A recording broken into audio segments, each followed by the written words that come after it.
Selamat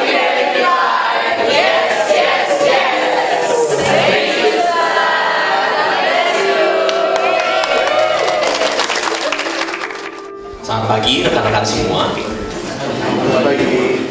Kembali kita bersyukur boleh bertemu bersama di hari kedua, bukan retret lah ya namanya, seminar dan juga diskusi fellowship bersama. Mari untuk mengawali seluruh rangkaian acara kita hari ini, kita datang untuk menenangkan diri dan boleh menikmati bagaimana Tuhan menyapa setiap kita lewat mungkin pemaparan materi, melalui sharing, melalui persekutuan kita bersama. Mari kita nyanyikan bersama pujian Be Still for the Presence of the Lord.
Bersyukur dan merendahkan diri untuk boleh sama-sama mengenal siapa Tuhan dalam hidup kami dan siapa diri kami di hadapan Tuhan.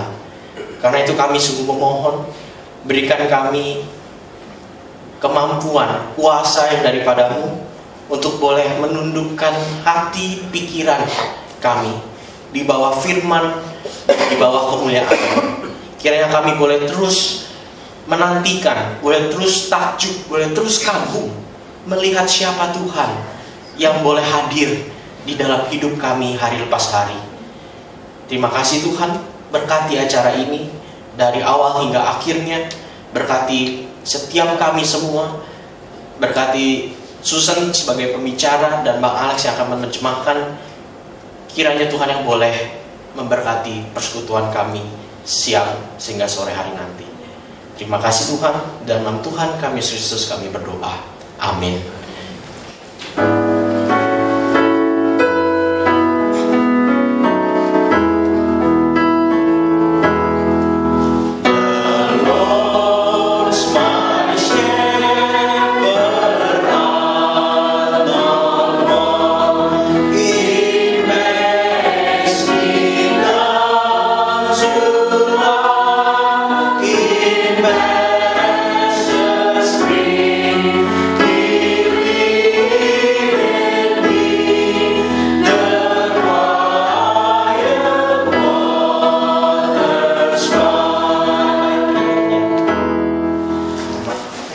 it's so beautiful.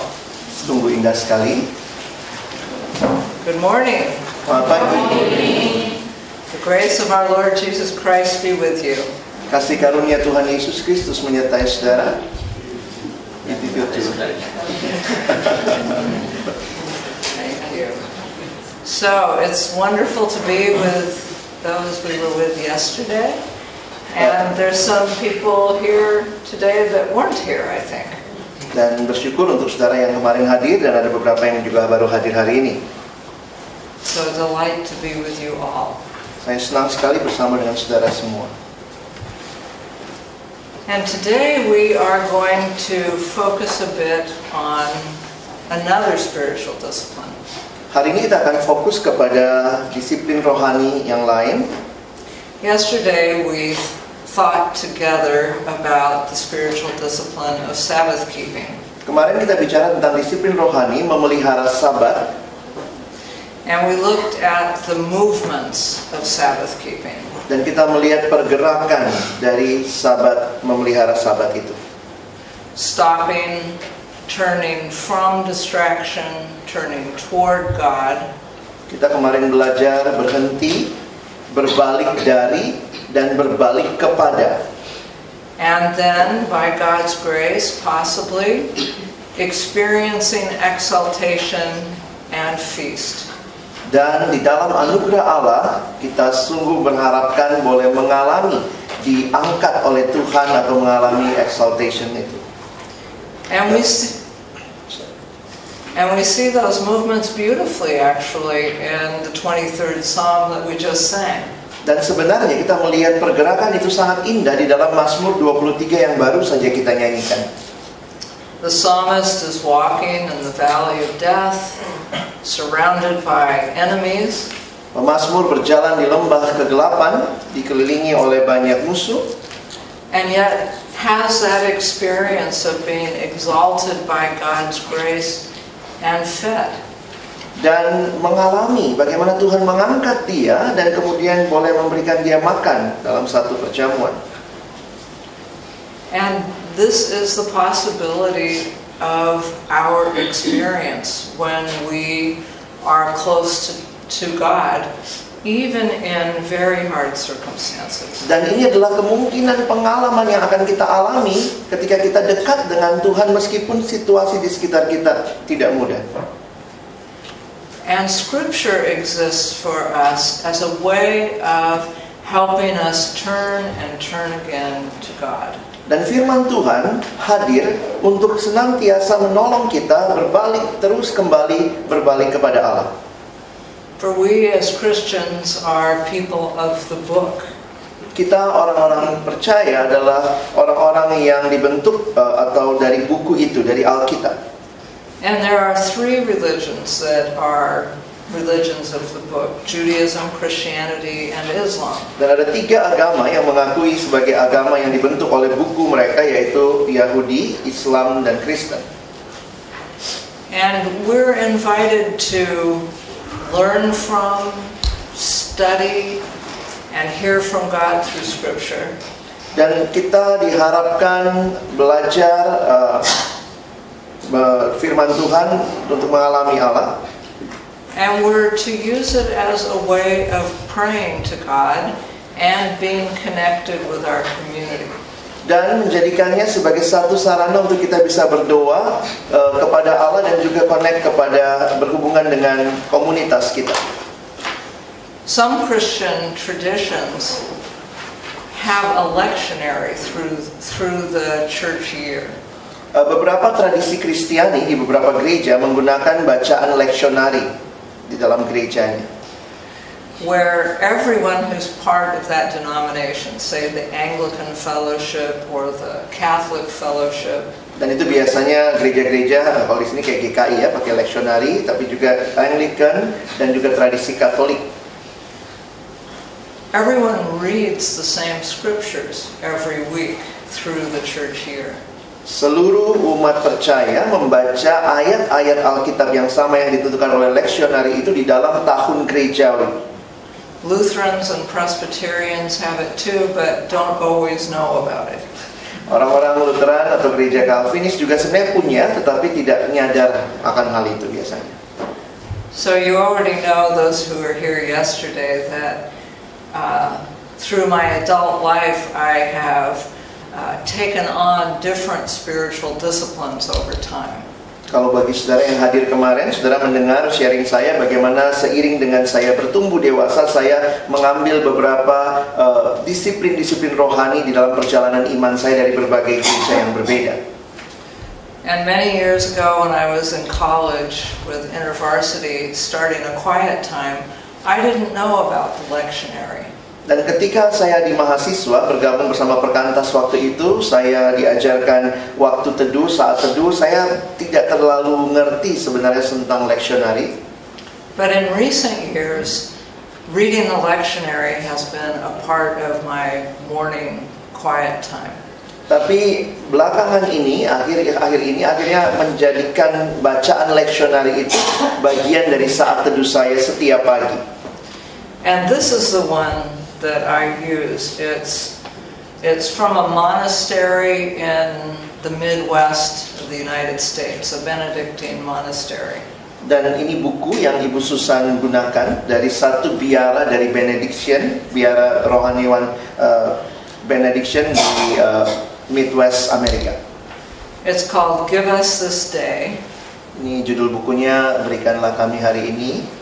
And the good monks of the monastery mail me the month's readings every month. Dan setiap bulan ada biarawan di sana yang mengirimkan apa yang harus dibaca setiap bulannya. It's also available online. Ini juga teman-teman bisa akses online ya. And so this morning, when I got up, I read the lectionary entries for today, June 22nd. Tadi pagi waktu saya bangun, saya baca bagian yang ditentukan hari ini sesuai dengan tanggal Juni tanggal 22. And it always begins with a brief prayer and then a psalm. Biasanya dimulai dengan doa yang singkat dan mazmur. An Old Testament reading this morning, it was from Hosea. Dan pembacaan perjanjian lamanya pagi ini adalah Hosea. And the invitation with the scripture is to pray it in a Lectio Divina way. Dan yang petunjuknya adalah coba lakukan doanya dengan cara Lectio Divina. And we'll be doing some of that together today. Dan hari ini saya akan mengajak kita sama-sama melakukannya. Then there are intercessory prayers and then a little writing about people of faith who are saints or models to us of how to live. Lalu bagian ini dilanjutkan dengan semacam doa syafaat, intercessory prayer di bawahnya. Dan ada satu artikel yang di dalamnya menceritakan orang-orang kudus atau orang-orang yang bisa jadi teladan kita di dalam hal yang dibahas. Then there's some prayers and a New Testament reading. Lalu di bawahnya ada doa, lalu kemudian bacaan perjanjian baru. That New Testament reading is from the epistles. It's followed by another psalm and then a reading from the Gospels. Jadi di dalam bagian ini ada bagian surat kiriman yang dibaca, sesudah itu mazmur lagi, dan ditutup dengan bagian dari Gospel, dari Injil. Then there are prayers of thanksgiving, and at the very end there's a reflection written by either someone no longer alive that relates to the passages, or by someone alive today. Lalu ditutup dengan doa ucapan syukur, lalu ada bagian refleksi. Di refleksi itu ada dua kemungkinan, bisa ditulis oleh orang-orang yang sudah meninggal ataupun orang-orang yang masih hidup saat ini. And the one today was written by Teresa of Avila. Dan hari ini bagian refleksi itu dari orang yang sudah meninggal, yaitu Ibu Teresa dari Avila. And so I know when I do this that Roman Catholics, Benedictine monks, and a lot of people like me who use this lectionary are reading the same passages and we're all praying together today. Sehingga ketika saya melakukan ini, sebagaimana yang dilakukan oleh biarawan-biarawan Benediction, dan ini juga dilakukan di kalangan Katolik, saya mengetahui bahwa bersama dengan saya di seluruh dunia ada orang-orang yang membaca dan mendoakan hal ini. Jadi berdoa bersama sedunia. So when I was in college having a quiet time, it was very personal, very important to me, but very individualistic. Bedanya ketika saya dulu bicara di kampus melakukan saat teduh, itu sangat personal, sangat individual, tapi membaca bersama seperti ini rasanya sebagai global community. This gives me the sense that I'm praying with the communion of saints around the world. Dan hal ini memberikan kepada saya satu perasaan, satu hati yang berdoa bersama dengan orang-orang percaya di seluruh dunia. And I'll leave it here today if you want to look at it, if you have any interest in it. Ibu Susan meninggalkannya di sana untuk saudara lihat-lihat ya, bukan diambil ya, salah. Do not take it. Just to look at it.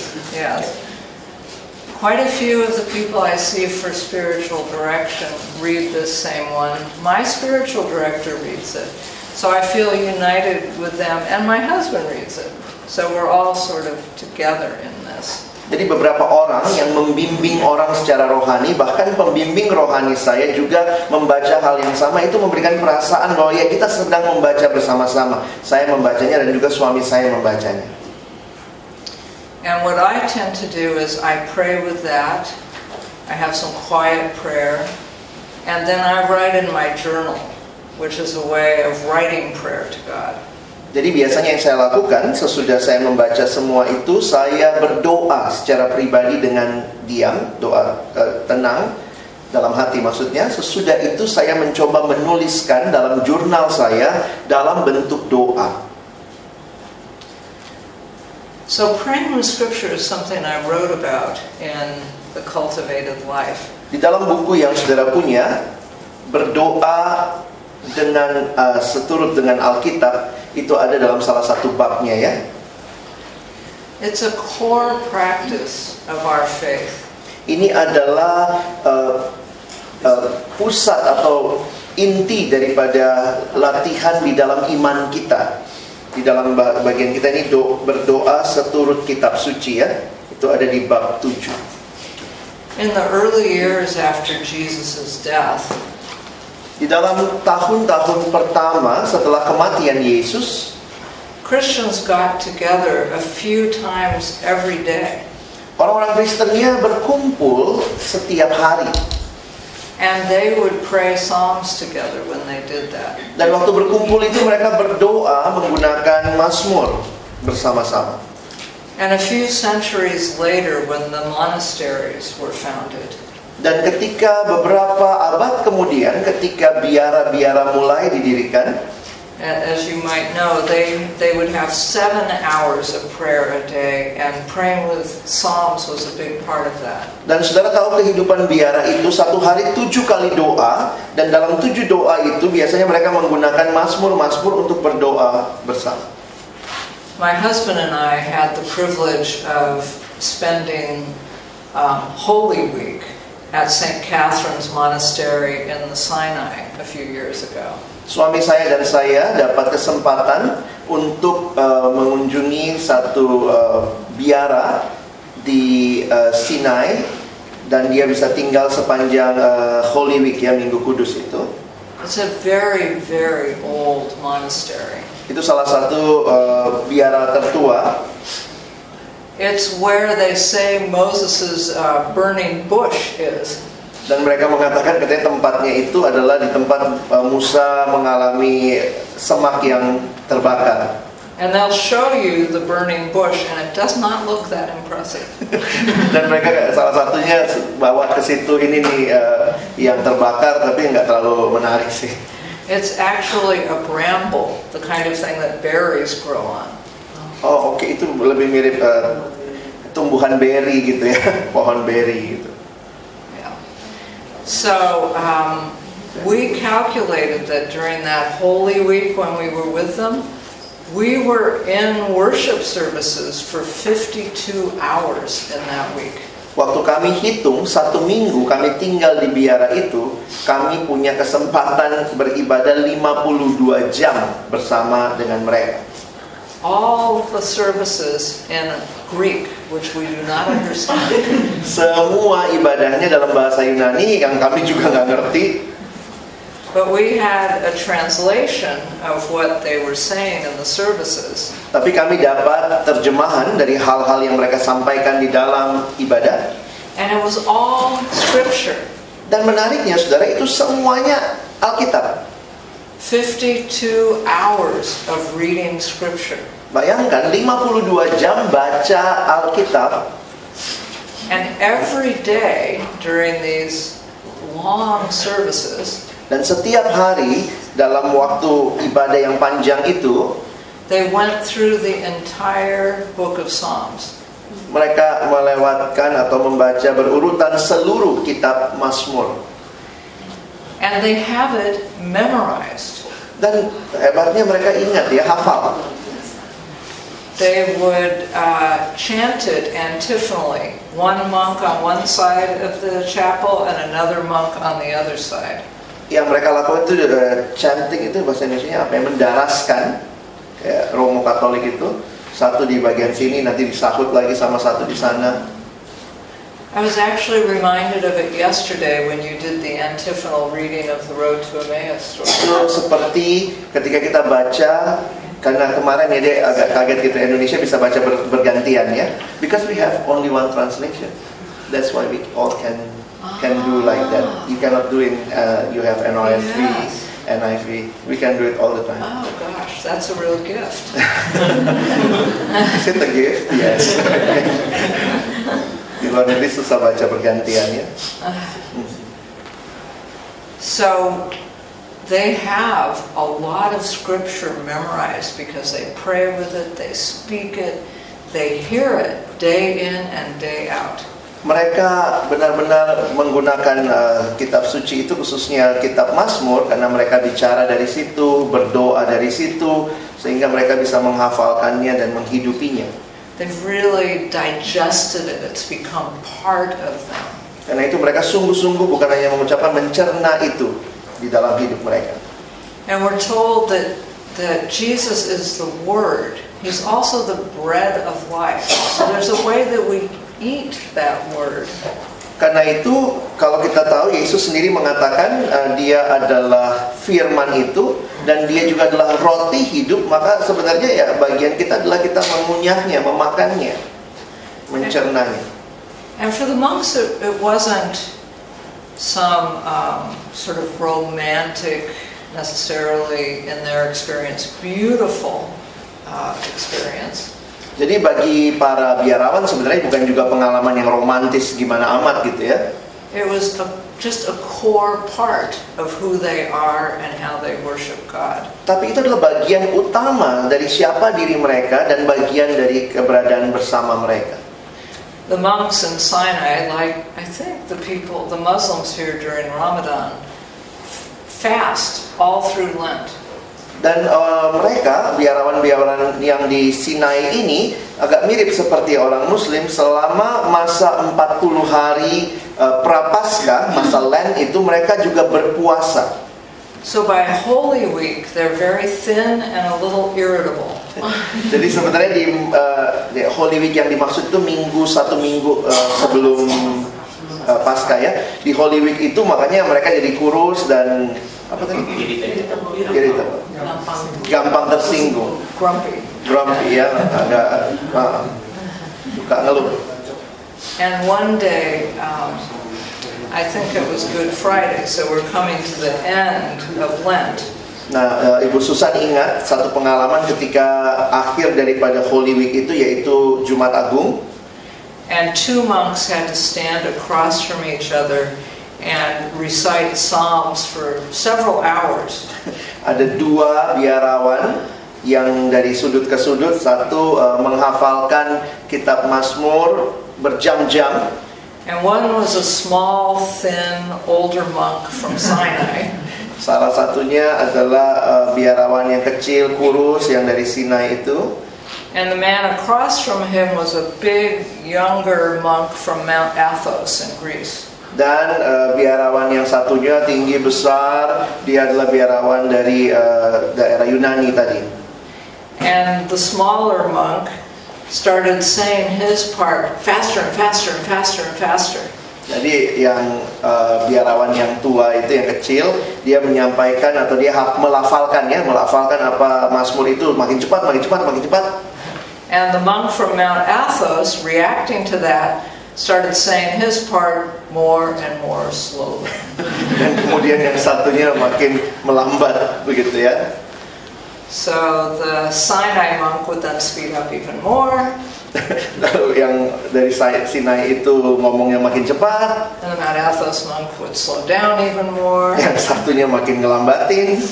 And finally, the bishop, who's a very small man, dan akhirnya pemimpinnya, bishopnya yang lebih kecil lagi orangnya, stood up and said something that to us sounded like, "Stop it, boys." Lalu kemudian dia melabrak mereka, kedengarannya seperti berhenti, jangan begitu. And then they started saying their parts at sort of the same speed. Lalu akhirnya membacanya atau melafalkannya mulai dengan kecepatan yang sama sesudah itu. So spiritual disciplines are not always pleasurable. Jadi disiplin rohani tidak selamanya menyenangkan. There's a real commitment of time and perseverance even when we don't feel like doing it. Jadi ini adalah sebuah komitmen memberikan waktu, sabar, bertahan, bahkan di saat-saat di mana kita merasa tidak mau melakukannya. And we witnessed that force of commitment from those monks, tired as they were during Holy Week. Dan kami melihat itu dari pengalaman bersama biarawan itu yang cukup capek di dalam minggu Holy Week itu. And I imagine for you, with some of your spiritual disciplines, there are times when they feel empty, stale, tiring. Dan tentu demikian juga dengan kita. Saya yakin dalam perjalanan disiplin rohani saudara ada saat-saat di mana kita capek, nggak dapat apa-apa. But some of them you feel genuinely called to by God. Tapi saudara dengan keyakinan bahwa ini yang Tuhan mau, sehingga mungkin saudara terus lakukan.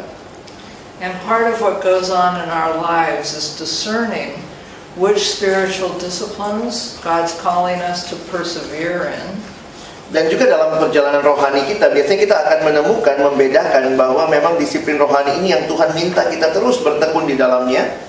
And which ones have become empty or idols and we need to let go of them for a while. Dan mungkin ada disiplin rohani tertentu yang waktu kita lakukan kita kayaknya makin merasa bukan ini panggilan Tuhan, sehingga kita lepaskan untuk sementara waktu.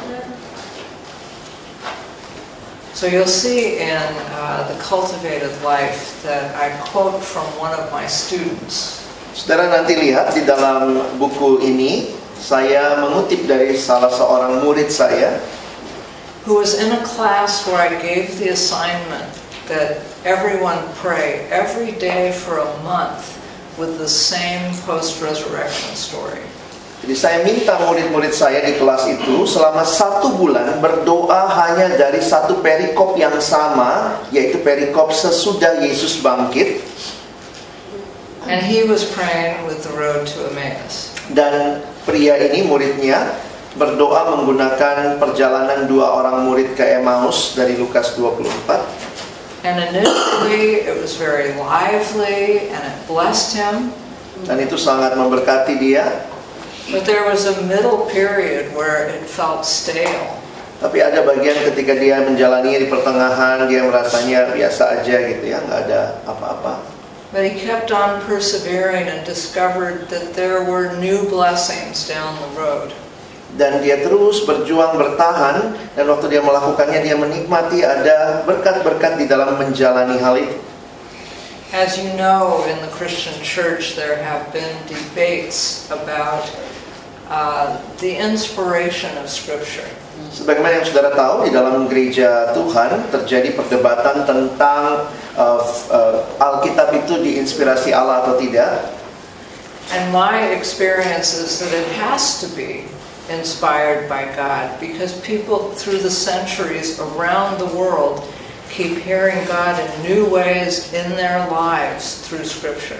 Dan saya yakin itu pasti diinspirasikan oleh Allah, karena sepanjang sejarah kita melihat bagaimana orang-orang yang membacanya terus mengalami Tuhan menyegarkan dan berbicara dengan jelas kepada mereka. And so I want to read you a little bit from the Cultivated Life about my mother's experience. Saya akan coba bacakan dari buku ini, pengalaman ibu saya. This is the beginning of chapter 7. Ini permulaan bab 7 halaman 115. During the last years of her life, my mother read a psalm every morning. Jadi ya, di akhir hidup ibu saya.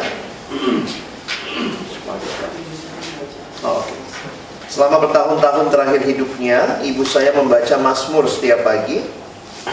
In doing so, she turned her attention to God. Dengan melakukan hal itu, ia mengalihkan perhatiannya. And at times experienced God's attention turned toward her. Mengalihkan perhatiannya kepada Allah, dan pada saat yang sama mengalami perhatian Allah berbalik ke arah dirinya. Mom was a lifelong reader, but began the daily practice of reading the Psalms.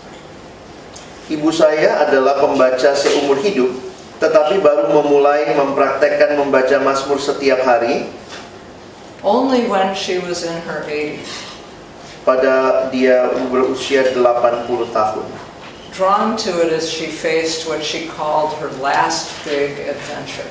Ia tertarik untuk melakukan hal itu saat menghadapi apa yang ia sebut petualangan besar terakhir. The Psalter's poetic prayers matched my mother's sense of life's paradoxes. Doa-doa puitis Mazmur ini cocok bagi ibu saya yang peka akan paradoks hidup. Unlike some people, tidak seperti sebagian orang, she had no problem with the psalmists railing against God one minute. Ia tidak punya masalah dengan batasan pemazmur terhadap Allah selama 1 menit. And radiating adoration the next. Dan memancarkan kekaguman pada saat berikutnya. Nearing 90 and spending her days in a wheelchair. Mendekati usia yang 90 tahun dan menghabiskan hari-harinya di kursi roda. She too alternated between feeling that God had forsaken her. Ia juga berubah-ubah mengalami perasaan antara Allah meninggalkan dirinya. And a moment later, knowing surely that she was watched over by a good shepherd. Dan mengetahui pasti kemudian bahwa ia juga ada dalam pemeliharaan gembala agung yang baik. Often during our phone conversations, Mom mentioned the psalm she had read in the morning. Seringkali dalam percakapan telepon kami sehari-hari, ibu menyebutkan Mazmur yang telah ia baca di pagi hari. I would imagine her bowing her white head over the page. Saya membayangkan ia membukukan kepalanya yang berambut putih di atas halaman kitab suci. As she used her magnifying glass to read the words. Dan menggunakan kaca pembesar untuk membaca ayat-ayat tersebut. Then closing her eyes to absorb the message. Dan kemudian tutup mata untuk coba tangkap apa maksudnya. She told me, there's a lot of talk about enemies in the Psalms. Dan ibunya berkata, ada banyak perbincangan tentang musuh ya dalam Mazmur ini. I don't have enemies out to kill me the way David did. Saya tidak punya musuh untuk membunuh saya seperti yang Daud alami. But I have plenty of enemies in my own head and body. Tapi saya punya banyak musuh di kepala dan tubuh saya sendiri. Serving up discouragement and pain and making me feel defeated. Yang menyajikan perasaan kecut, sakit, membuat saya sendiri merasa seperti dikalahkan. Funny to think that makes me identify with a king. Lucu ya, membayangkan hal itu membuat saya menempatkan diri dengan seorang raja. She was comforted by reading that the Good Shepherd prepares a table for her in the midst of her enemies and anoints her head with oil. Ia terhibur ketika membaca bahwa gembala yang baik menyediakan hidangan bagi dirinya di tengah-tengah musuh-musuhnya dan mengurapi kepalanya dengan minyak. As my mother read King David's complaints about enemies, Dan waktu ibu saya membaca keluhan Raja Daud tentang musuh-musuhnya, she was helped to express her own laments about afflictions. Beliau ditolong untuk mengungkapkan ratapannya sendiri tentang penderitaannya. Encountering his honesty in the midst of her morning prayer, Saat mengalami kejujuran di tengah doa pagi, membuat perasaannya terbuka di hadapan Allah, brought her feelings out into the open before God. membawa perasaannya itu terbuka di hadapan Allah. Before doing so, she was simply held in the grip of the enemies. Sebelum melakukan itu, ia seakan berada dalam cengkeraman musuh itu. Attention to her experience in the larger environment of God's grace Perhatian terhadap pengalamannya dilingkupi oleh anugerah Allah yang lebih besar, released her from the tyranny of the experience. yang membebaskan dirinya dari pengalaman yang kejam. Reading the Psalms each morning placed my mother's mortality within a graced awareness of God. Membaca Mazmur setiap pagi menempatkan kematian ibu saya dalam kesadaran yang semarak akan Allah And of all the faithful people who had preceded her on earth. dan semua orang beriman yang telah mendahuluinya di bumi. Her life wasn't diminished by the context. Hidupnya tidak menjadi berkurang karena konteksnya, Rather, it was uplifted and her spirits with it. bahkan hidupnya terangkat dan semangatnya juga dibangkitkan. In the large space of God's presence, Dalam lingkup kehadiran Allah yang leluasa, that dear woman beheld her worries, physical afflictions, and responsibilities in the context of her belovedness. perempuan terkasih itu melihat kekhawatiran, penderitaan fisiknya dan tanggung jawab dalam konteks orang-orang yang mengasihinya. It was really transformational for my mother. Hal itu sangat transformatif dialami oleh ibu saya. It's almost paradoxical the way praying with Scripture lifts us out of the confines of our own experience. Jadi ini satu pengalaman yang paradoks, bahwa berdoa seturut kitab suci itu membawa kita keluar dari apa yang menjadi kesulitan kita, While at the same time making more real our own experience. dan pada saat yang sama membuat pengalaman kita itu sungguh sangat nyata. So it's like those people on the road to Emmaus. Ini seperti pengalaman dua orang di jalan ke Emmaus. They were feeling embattled, traumatized, surrounded by enemies. Mereka mengalami perasaan seolah-olah dikepung oleh musuh, ketakutan, trauma.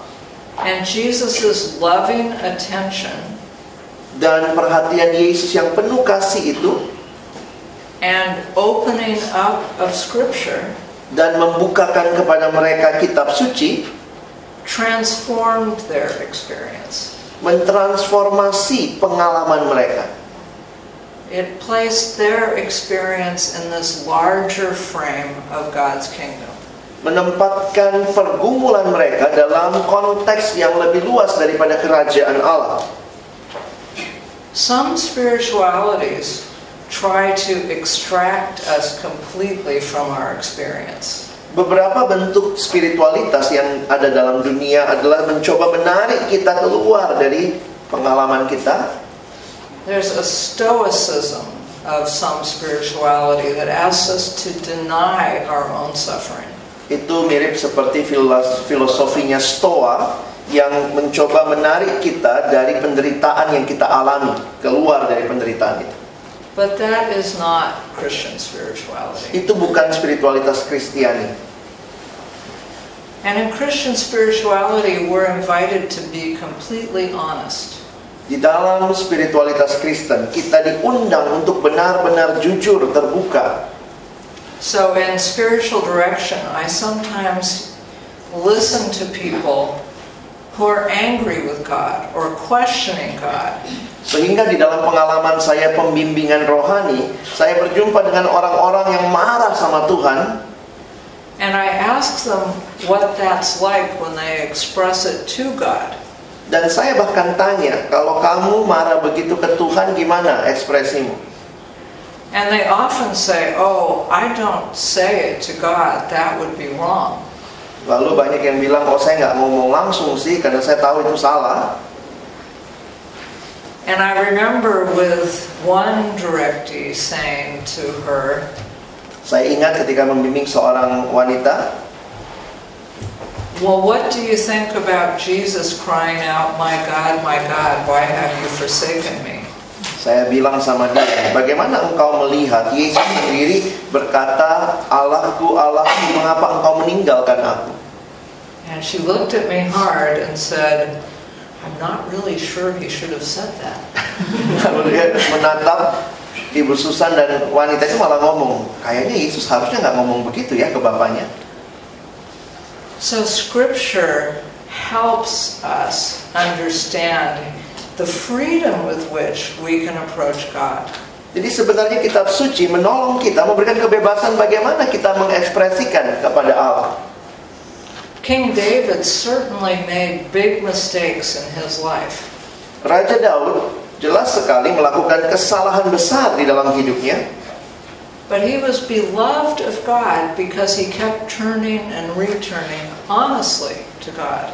Tapi Tuhan, dia milik kesayangan Tuhan karena dia terus berbalik secara jujur, terbuka di hadapan Allah. And yesterday we looked at Mary at the tomb, weeping. Dan kemarin kita melihat cerita Maria di kubur itu menangis. The angels and Jesus were in no way critical of the fact that she was weeping. Dan masih ingat, baik malaikat maupun Yesus tidak mengkritis atau tidak mengkritik kenapa nangis gitu ya. God wants to see the depths of our soul. Tuhan ingin melihat kedalaman jiwa kita. And we trust that God sees those depths even when we don't. Dan kita percaya bahwa Tuhan melihat itu meskipun kita tidak melihatnya. But God's attention to our depths helps us notice them. Tapi menariknya adalah ketika perhatian Allah pada hal yang dalam menolong kita sendiri juga memperhatikannya. Jesus being with the people at the Emmaus table helped them notice that their hearts had been burning within them. Kebersamaan Yesus dengan mereka di meja ketika memecah-mecahkan roti itu mengingatkan mereka bagaimana hati mereka berkobar-kobar ketika Yesus berbicara kepada mereka di perjalanan. And that's what happens when we listen to one another. Dan itu yang terjadi ketika kita mendengar satu sama lain. We help each other notice when our hearts were burning within us. Kita menolong satu sama lain, mengingat kapan ketika hati kita berkobar-kobar kepada Allah. So I think at this point, I will just move into a practice of praying with Scripture with you, if that's okay, before saying much about the history of it or the theology of it. Just do it first. Nah, sekarang ini saya ingin kita masuk dalam latihannya dulu. Jadi saya belum bicara teorinya, dasar alkitabiahnya, sejarahnya, tapi kita coba dulu ya. Kita coba dulu praying with Scripture. Is that okay? Oke, teman-teman.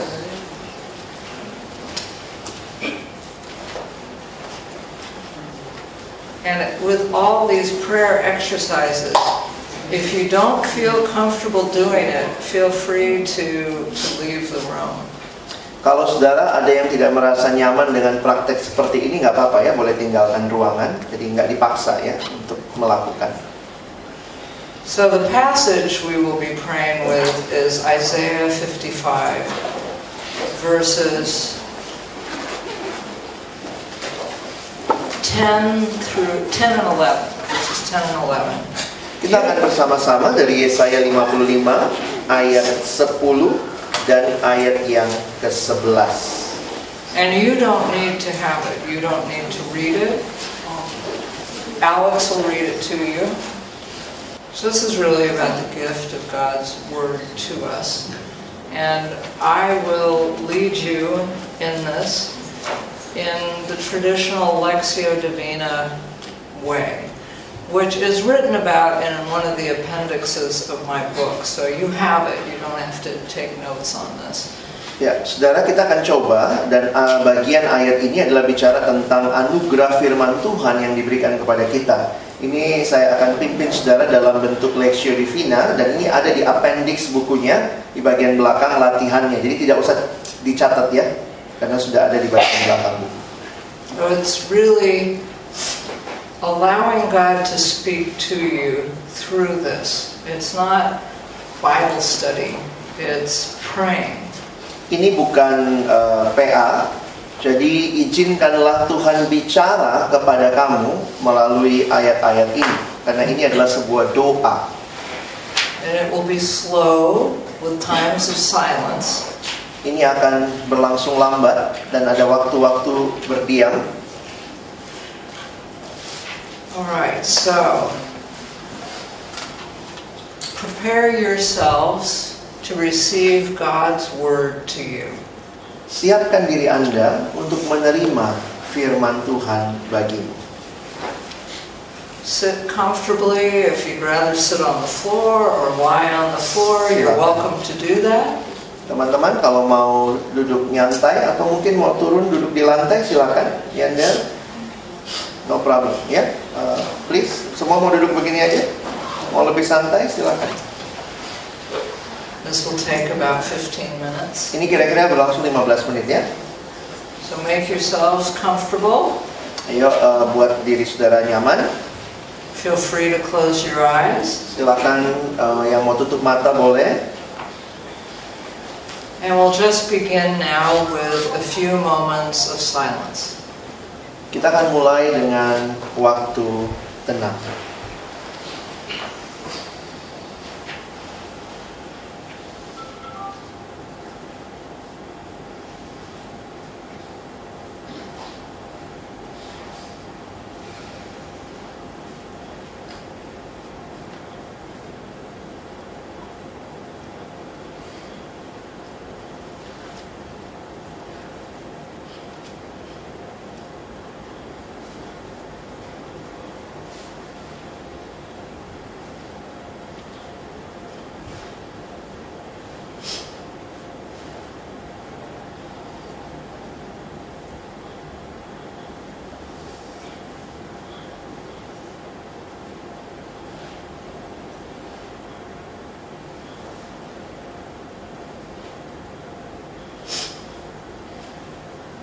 Hear now God's Word to you, and as you hear these words, listen for the particular word or phrase that particularly strikes you.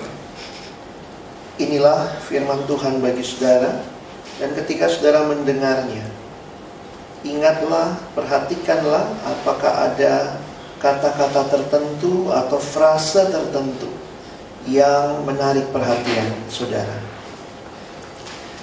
For as the rain and the snow come down from heaven, sebab seperti hujan dan salju turun dari langit, and do not return there until they have watered the earth, dan tidak kembali ke situ melainkan mengairi bumi, making it bring forth and sprout, membuatnya subur dan menumbuhkan tumbuh-tumbuhan, giving seed to the sower and bread to the eater, memberikan benih kepada penabur dan roti kepada orang yang mau makan. So shall my word be that goes out from my mouth. Demikianlah firmanku yang keluar dari mulutku. It shall not return to me empty, Ia tidak akan kembali kepadaku dengan sia-sia, but it shall accomplish that which I purpose, tetapi ia akan melaksanakan apa yang kukehendaki, and succeed in the thing for which I sent it. dan akan berhasil dalam apa yang kusuruhkan kepadanya.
Receive the second time God's word to you.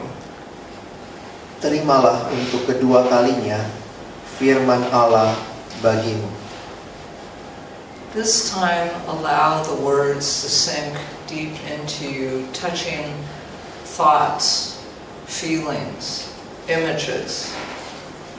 Kali kedua ini, izinkan kata-kata bagian dalam firman ini menyentuh pemikiran saudara, menyentuh yang terdalam.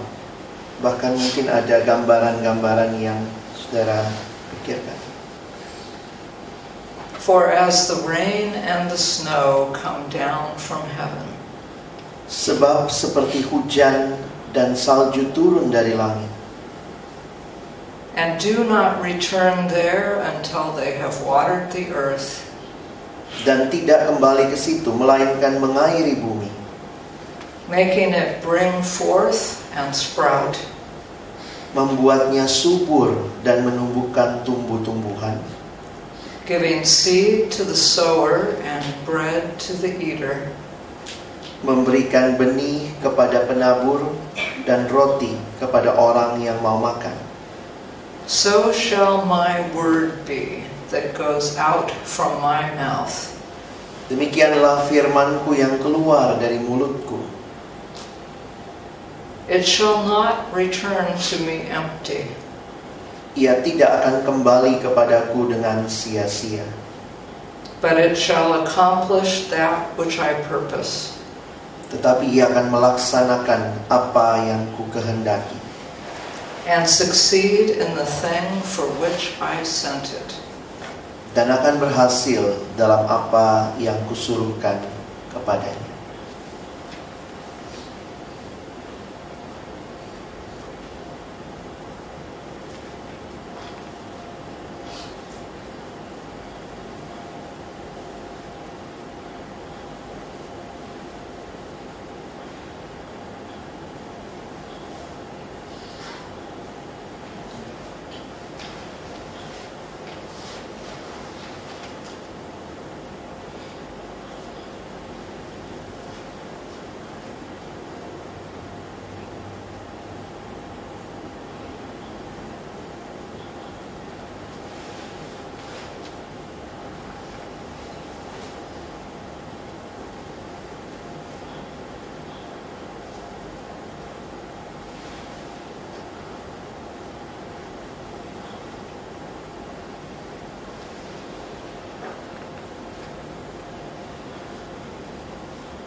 And now listen for this third and final time to God's word to you.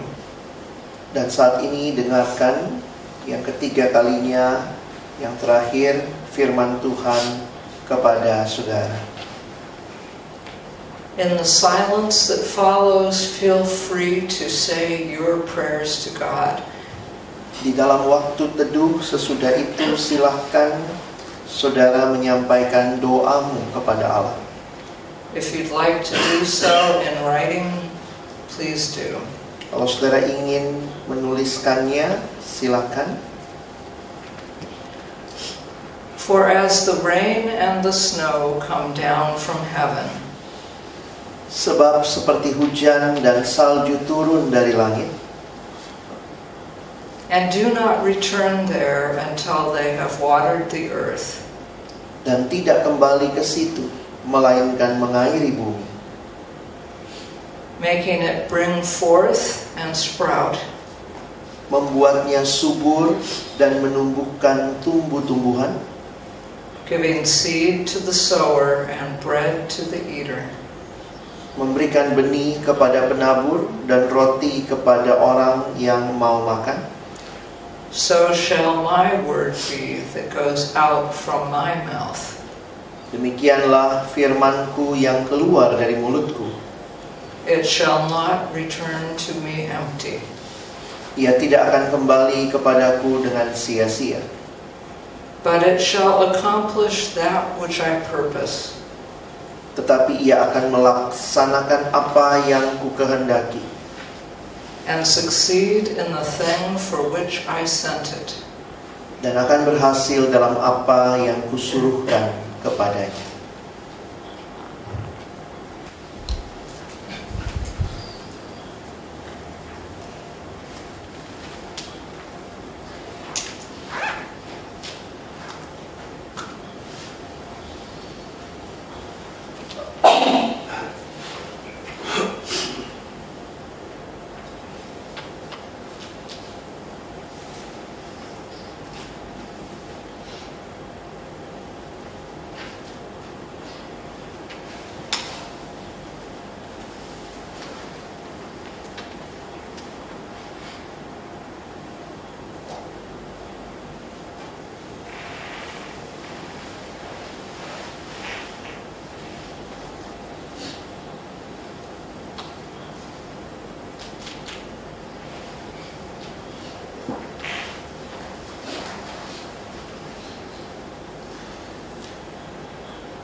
And now just sit quietly with gratitude.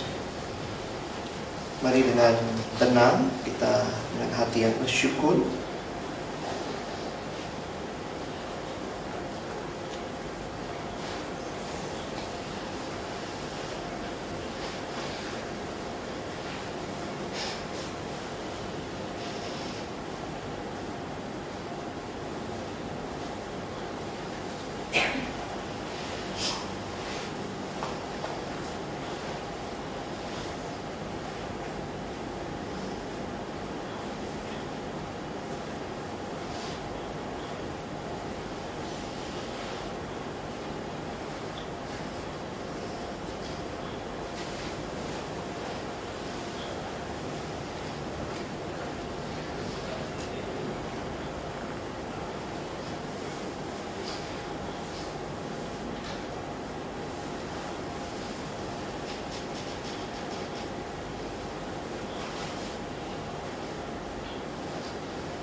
So in this final hour before lunch, Di dalam waktu terakhir ini sebelum kita makan siang, I want to teach you a practice called contemplative listening. saya ingin menolong saudara dengan satu latihan yang disebut sebagai mendengarkan secara kontemplatif. It's the first practice in the appendix of the book. Di dalam lampiran, saudara lihat halaman 215, ini adalah contoh pedomannya yang pertama ya. It's the basic practice for spiritual direction. Sebenarnya ini adalah latihan dasar bagi pembimbingan rohani. And it's a practice that I think might be helpful in your ministry and a helpful practice to teach those that you work with. Dan saya rasa ini adalah salah satu latihan yang akan berguna dalam pelayanan saudara, khususnya ketika membimbing orang lain. It's a way of listening to another person that helps that person go more deeply into their own spiritual experience. Ini adalah satu latihan bagaimana mendengarkan orang lain dengan cara yang seperti ini, sehingga menolong orang itu bisa menceritakan bahkan masuk lebih dalam kepada hidup rohaninya sendiri. And I will say some things about how to do this practice, and then before lunch you'll pair up one-on-one and listen to each other's experience with this Isaiah 55 passage. Jadi nanti sebelum makan siang, sesudah saya akan menjelaskan sedikit, saudara cari pasang-pasangan berdua-berdua, lalu nanti akan menceritakan Yesaya 55 yang tadi sudah kita lakukan dalam kontemplatif bersama ya. I don't know what conversations here are like, Saya tidak tahu bagaimana cara orang Indonesia bercakap-cakap, but in the United States conversations are often like a ping pong game. biasanya kalau orang Amerika tuh kayak pingpong, satu ngomong gitu ya, pingpong. So one person will say, I had this experience, Jadi misalnya ada orang yang pertama bilang saya punya pengalaman ini, and the other person will say, oh, I had this experience. lalu oh saya juga punya pengalaman ini. And it won't go deeper in either person's experience. Dan karena itu saling pingpong begitu nggak makin dalam karena belum dengar sama sekali. And I think social media makes this worse. Dan saya pikir media sosial itu yang membuat orang punya pola kayak begitu. So this practice holds the attention on one person. Sehingga latihan ini hanya akan fokus perhatian hanya kepada satu orang saja. So that person says, I had this experience. Jadi ketika orang yang satu cerita saya punya pengalaman ini, And the other person says, you had an experience? yang satunya akan tanya, kamu udah punya pengalaman? And then follows the trail of what that was. Dan terus ikuti bagaimana jalannya percakapan itu. It's not like a counseling session where you're trying to solve a problem. Ini bukan seperti sesi konseling di mana saudara mencoba menyelesaikan pergumulan orang. It's not a teaching or mentoring conversation where you say, I think you would do better if you did this. Ini juga bukan percakapan mengajar atau mentoring di mana biasanya kalau mengajar mentoring kita justru kasih tahu, oh harusnya sih kamu begini, gitu ya. It's a time of letting that person go deeper into knowing their own experience. Ini adalah satu latihan untuk menolong orang yang cerita itu makin dalam dengan pengalaman rohaninya. And it's founded on the basic trust that God is with that person. Dan ini dibangun dengan satu dasar keyakinan bahwa Tuhan pun bersama dengan orang yang sedang cerita itu. And that in helping that person pay attention to his or her own experience, Dan dengan menolong dia untuk bisa mendengarkan pengalaman rohaninya sendiri, they're better able to see what God is showing them. mereka akan makin jelas melihat apa yang Tuhan nyatakan bagi dia. which we as a listener may not know about ourselves. Di mana kita sebagai pendengar belum tentu juga tahu tentang diri kita. It's for that person to discover with God. Ini adalah untuk orang itu menemukan bersama dengan Tuhan. So, in these guidelines for contemplative listening, Sehingga saudara perhatikan halaman 215 dalam pedoman untuk mendengarkan secara kontemplatif. it begins with that stop. Mulailah dengan berhenti. Really stopping from what you're doing and giving the other person your full attention. Jadi saudara yang berhenti, lalu arahkan diri saudara kepada pembicara itu, kepada orang yang cerita itu, untuk bisa mendapatkan perhatian yang penuh dari saudara. Which is something that we do less and less, I think, in our culture. Dan itu hal yang menurut saya di dalam budaya kita yang sekarang makin jarang, makin sulit kita lakukan. So you put things down, you put things out of your mind, and you ask God to help you listen to the other person. Jadi saudara letakkan semua hal, bahkan yang di pikiran saudara, untuk minta juga kepada Tuhan supaya saudara sungguh-sungguh dengarkan orang itu. And as you listen to the other person, you listen to everything that's being communicated. Dan ketika saudara mendengarkan orang itu, saudara mendengarkan dia secara keseluruhan. So Mary, or rather the angels and Jesus noticed that Mary was weeping. Perhatikan ketika kemarin kita bicara tentang malaikat yang menemui Maria, malaikat itu tahu loh Maria lagi nangis. So you notice what you hear, what the person's saying. Coba perhatikan apa yang orang itu sampaikan. But also what you see. Tapi juga apa yang saudara lihat. Bukan cuma dengar, tapi juga lihat. You might notice too what's not being said. Dan mungkin saudara juga akan melihat hal yang tidak terkatakan. And you notice patterns in what the person's saying. Dan saudara mungkin melihat ada satu pola dari cara orang itu bercerita. You also notice what's going on in yourself. Dan saudara tahu juga apa yang sedang terjadi dalam diri saudara. What thoughts, feelings, ideas come to your mind as you're with the other.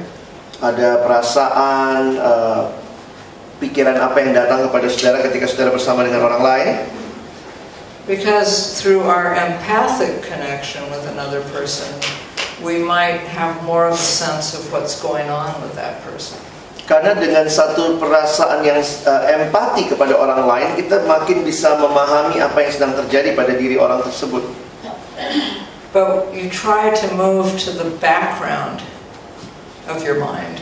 Tapi coba saudara masuk ke dalam apa yang ada di belakang pikiran saudara. Thoughts that are really just for you and just about you. Pemikiran yang hanya tentang diri saudara. Like the person might say something that reminds you of something in your own life. Oke. Jadi coba masuk dalam latar belakang saudara sendiri, di mana waktu orang itu mungkin cerita tentang sesuatu, mungkin nggak saudara juga pernah dan mengalami itu atau melewati hal itu. So you try to put that sort of on a shelf in your mind. Nah, saudara coba taruh itu di dalam lemari yang di belakang ya, taruh di belakang. And so too you put on a shelf in your mind any kind of judgment or desire to fix the other person. Dengan cara saudara taruh itu di belakang, saudara tidak akan terjebak untuk memperbaiki orang itu atau menjudge apa yang menjadi pengalaman dia. Jadi background pengalaman kita taruh dulu jauh-jauh.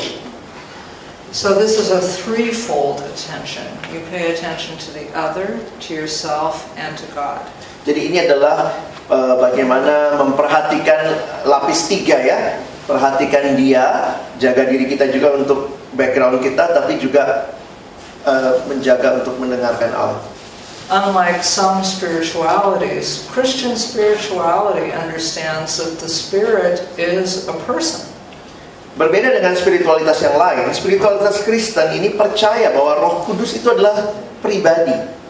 So we are paying attention to the way in which we're noticing God while we're with that person.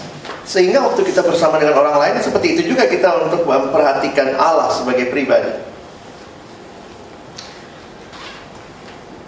So the other person will say something. So in the exercise we're going to do, you'll be in pairs, and one person will be the speaker.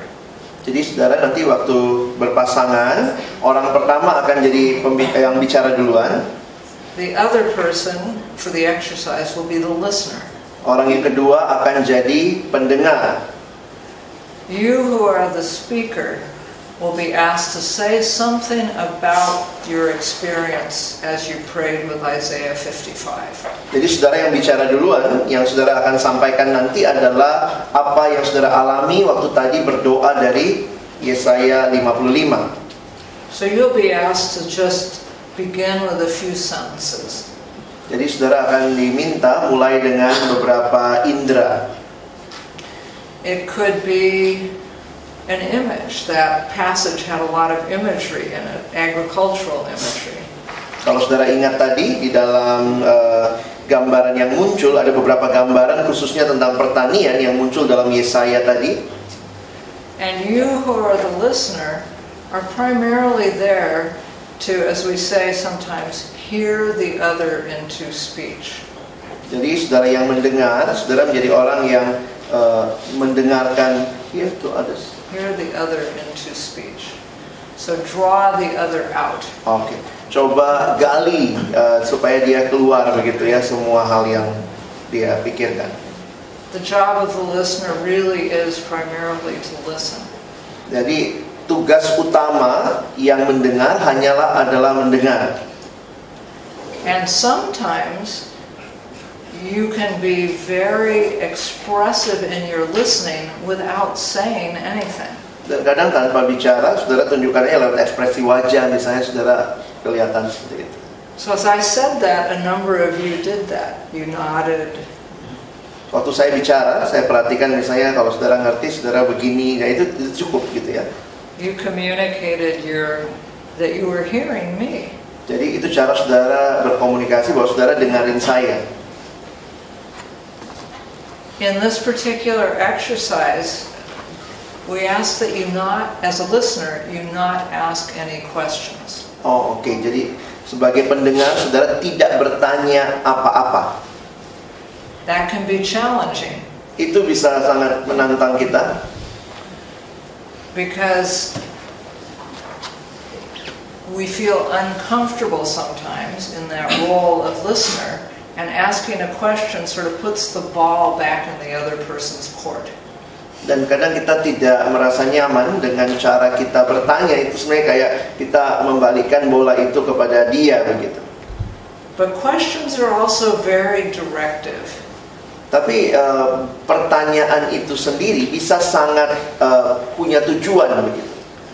They can limit the freedom of the other person to go where they want to go. Dengan bertanya itu bisa membatasi kebebasan orang itu untuk menyampaikan apa saja sesuai yang dia mau. So the responses you make are simple, short, maybe one sentence to the other. Jadi respon saudara hanya singkat, hanya satu kalimat misalnya kepada orang tersebut. It might be about what you hear from the other person. Itu bisa tentang apa yang saudara dengar dari orang itu. Like, you speak about a grief and you say the word beauty a number of times. Misalnya saudara bicara tentang kesedihan, tapi saudara mengungkapkan beberapa kali tentang keindahan. It could be a comment about what you experience. Itu bisa komentar tentang apa yang saudara alami. As I hear that, I feel moved by what you're saying. Misalnya ketika saya mendengarkan ceritamu, saya tergerak. You don't want to say much more about your feelings or assume you know the other person's feelings. Dan saudara tidak lebih lanjut menyatakan apa yang saudara rasakan atau bahkan mengasumsikan apa yang orang itu rasakan. And as a listener, you keep moving with the other person's story. Dan sebagai pendengar, saudara terus ikuti cerita orang tersebut. Because God is working with that person and moving perhaps beyond the original story. Dan karena Tuhan bisa bekerja kepada orang itu bahkan melampaui apa yang menjadi ceritanya. So you try to hold the other with an open hand. Jadi saudara coba menopang orang tersebut dengan tangan yang terbuka. Like a butterfly on the palm of your hand. Seperti ada kupu-kupu di telapak tangan saudara. You want to give support, but not in any way harm or shape the other. Jadi saudara, kalau ada kupu-kupu, seperti kita menopang dia, kita bukannya meremas atau menghancurkannya. Keep in your own mind your prayer and your awareness of how God loves this other person. Teruslah miliki dalam pikiran saudara betapa Tuhan mengasihi orang ini dalam doa saudara, dan juga God loves you. Bagaimana Tuhan mengasihi dia. We see that repeatedly in Scripture, the way Jesus looks at people with love. Some of those people who are not usually looked at with love. Kita melihat contoh itu di dalam Alkitab, di mana Yesus memperhatikan, melihat orang-orang itu dengan kasih, bahkan orang-orang yang nampaknya tidak layak untuk dikasihi pada waktu itu. So there's great gift in that. Just being with the other person, hearing the other person's experience, while aware of God's love for that person. Saya pikir ini satu pengalaman yang indah, di mana kita bersama dengan orang itu mendengarkan dia dan menyadari terus bahwa Allah mengasihi dia. And so we'll do this for about 20 minutes. Kita akan coba lakukan ini kira-kira 20 menit. So it'll take you a few minutes to find another person and then to find a place to go and be. Ketika saudara cari waktu orangnya, lalu kemudian saudara bisa. And when you're settled, decide which of you will be the listener and which will be the speaker. Dan kalau sudah dapat, perhatikan sebentar ya. So before lunch, we just have time for each of you to be in one of those roles. Jadi ini bukan cerita gantian. Karena waktu kita cuma 20 menit, saudara begitu sudah berdua, putuskan siapa pendengar, siapa yang cerita. Jadi sebelum istirahat makan siang, saudara cuma bisa salah satu yang cerita. After lunch, we'll switch roles, so you'll have a chance to be in both roles. Tapi nanti sesudah makan siang, kita akan latihan lagi gantian, ya. Jadi tidak masalah, nanti keduanya bisa punya peran itu. And you who are the listener in this exercise are the host to the conversation. Saudara ingat, saudara yang jadi pendengar, saudara adalah tuan rumahnya. Now I know you'll be feeling self-conscious. Mungkin kita merasa tanpa kita sadari. But be a host, invite the other person maybe into a couple of moments of silence before they start speaking. Sehingga saudara yang mimpin gitu ya, menjadi pendengar, bisa kemudian mengajak, yuk kita tenang sebentar ya sebelum cerita. Jadi saudara yang memulai, maksudnya begitu. And then you'll probably have about 15 minutes of listening, of conversation. Jadi masih kemudian ada sekitar 15 menit untuk mendengar. And you who are the listener are in charge of keeping track of the time. Dan kamu yang hostnya itu, pendengarnya yang lihat jam ya. And after 15 minutes, tell the other that our time is coming to a close. Kasih tahu nanti kalau udah 15 menit. Thank him or her. Terima kasih kepada dia. And you may want to offer like a short sentence prayer or just have a time of silence. Mungkin sesudah itu, saudara sebagai tuan rumahnya bisa mengajak berdoa dengan kalimat yang singkat, atau sama-sama ambil waktu tenang. And then we'll come back here and have a few moments to talk about it before you go to lunch. Dan sebelum makan siang, kembali dulu ke sini, kita coba diskusikan hal itu, baru nanti kita makan siang ya. And two things to remember in this. Ada dua hal yang harus diingat dalam hal ini. It's confidential. hal yang disampaikan tetap disimpan rahasia. So you who are the listener will not tell anyone the other person's story. Jangan ceritakan cerita orang itu kepada orang lain ya. And you who are the speaker are in charge of your own privacy.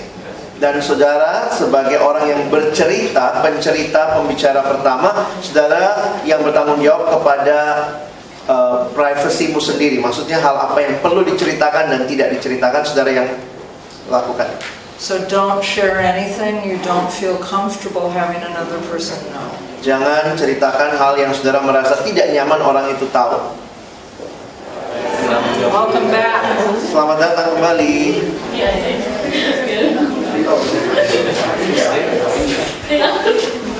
So we just have a few minutes before lunch. Sebelum makan siang ada beberapa menit yang tersisa. I just want to ask you a couple of questions. Saya ingin menanyakan beberapa pertanyaan bagi saudara. For you who were the speakers, what was it like to have someone listen to you?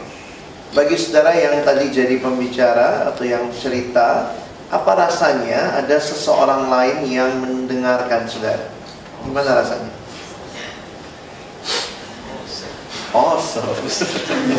Awesome. Ada lagi yang lain? I feel touched. You talk too much. You feel touched. Nggak sendirian. Nggak sendirian. Feel you are not alone. Ya, ada kita. Ada lagi?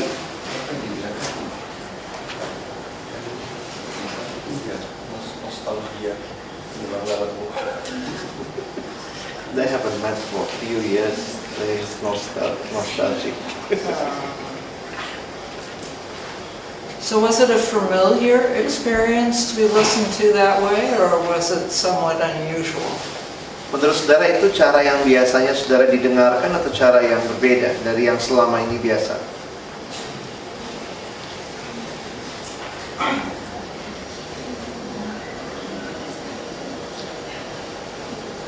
Agak beda sih.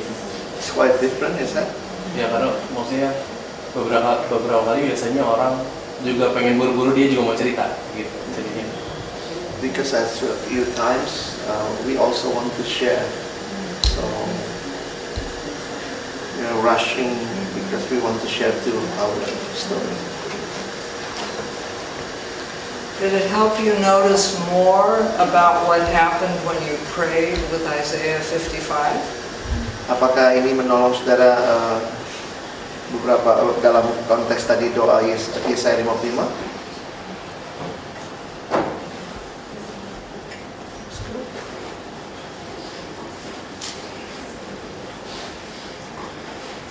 And what about you who were the listeners?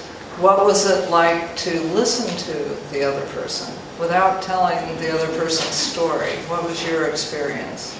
Bagaimana dengan saudara yang tadi jadi pendengar? Apa pengalamannya tanpa saudara juga menceritakan? Ya, maksudnya jangan cerita pengalaman orang tadi ya, jangan ini ya. Jangan ember, sekarang maksudnya pengalaman waktu saudara really want to tell other story. Gimana? Siapa yang? It's quite hard. It's quite hard.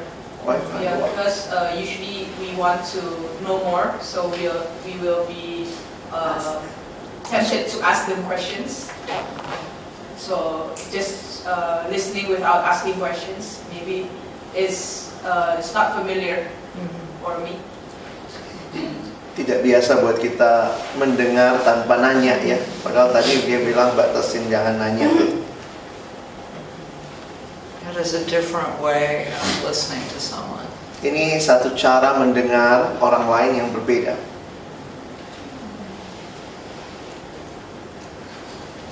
Other experiences in the listening, what was it like for you? Bagi saudara yang tadi jadi pendengar, ada pengalaman lain? Waktu awal sih sama kayak Priska, agak susah. Tapi sebenarnya waktu dapat itu waktunya, bisa fokus, bisa punya perhatian, itu justru jadi saat yang menarik dan menyenangkan sih. In the beginning it's quite hard, like what Priska said, but as people got the feeling and he know that it's a joyful moment for him.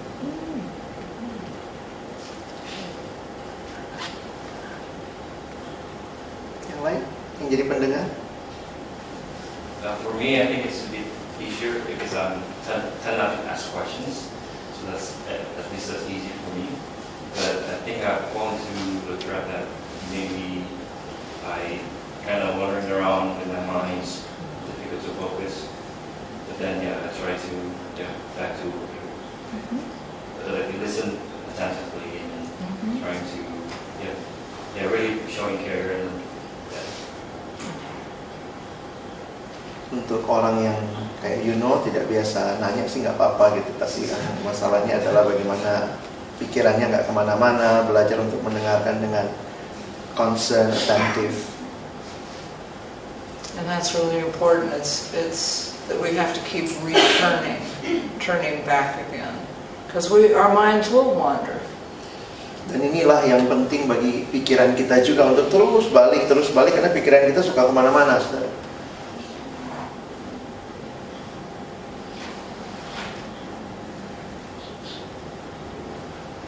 As you were listening, were you able to get a sense of God's love for the other person? Waktu saudara tadi mendengar, saudara bisa dapat perasaan bahwa Allah mengasihi orang tersebut?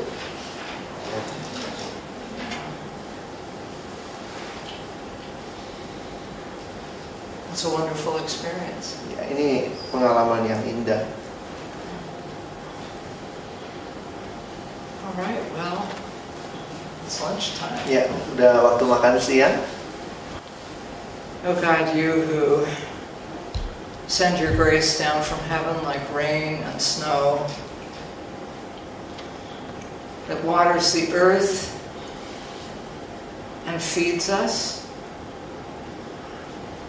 Thank you for the way you are feeding us here today, for this time with your word, with your people, and also this food we're going to eat. In Jesus' name we pray. Amen. Amen.